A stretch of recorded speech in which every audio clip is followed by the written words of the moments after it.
Today, the corner bank is as common as a coffee shop and equally imposing. For some, this is a phone. It's kind of surprising there are buildings at all For Susan, when your bank is in the cloud. it's an entire bank. But it wasn't always this way. The bank used to be synonymous with imposing, even monumental. Like this one, built in 1924. Now called Gotham Hall, it's a venue for weddings and special occasions. This was the last great classical bank built in New York City and probably in the United States. The columns are 5 feet in diameter of solid limestone. They're 40 feet high. Charles Belfour is an architect and historian. You'd go into the tiniest town in America and you'd find this really ornate classical bank. Even as a kid, I knew it was a fancy building and that it was a special building, you know, just like a church would be. Like a church, the coffered ceiling and soaring pillars were intended to inspire awe and reverence for money. The vault was sort of the heart. They were these bright, shiny objects of strength.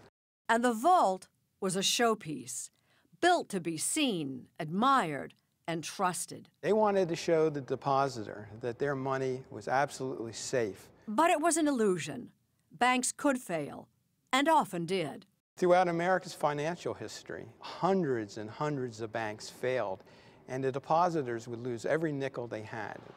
And yet, only a year after hundreds of banks went under, in the Great Panic of 1893, Bowery Savings Bank built this majestic shrine in downtown Manhattan. Why did they keep spending money on building astonishing banks if everyone is remembering Grandma lost everything? Well, they wanted them to forget. And they did. At the dawn of the Roaring '20s, Bowery built a skyscraper atop America's first branch bank. 70 feet high. 200 feet long. And it's a branch bank. Right, a branch bank. It was called a castle in the clouds, brought to earth.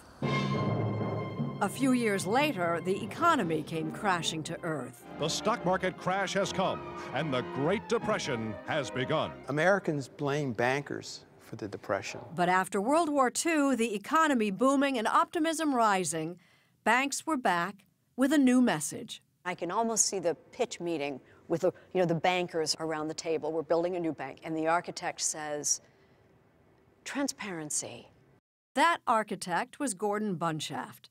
In 1954, his design for Manufacturers Trust was a transparent building. It almost seemed like, the people inside would be more honest, about what they were doing. The vault sat right in the window, not 10 feet from Fifth Avenue. Today, the bank is gone, but the vault is still there, like a jeweled accessory in the window of Ellie Tahari's design store. That's it. And escalators that once conveyed customers to the banking floor And this is where the tellers would have been. now carry shoppers through the flagship store of Joe Fresh. Ironic that an iconic bank has become a retail store, but fitting, says Charles Belfour, because the bank of today... It's basically a financial supermarket. No need to impress. Sit down, have some coffee. Homey is a big word. They're more like, your living room. And what of the castles of yesteryear? Some have literally been brought to earth. But some survive and can still dress to impress.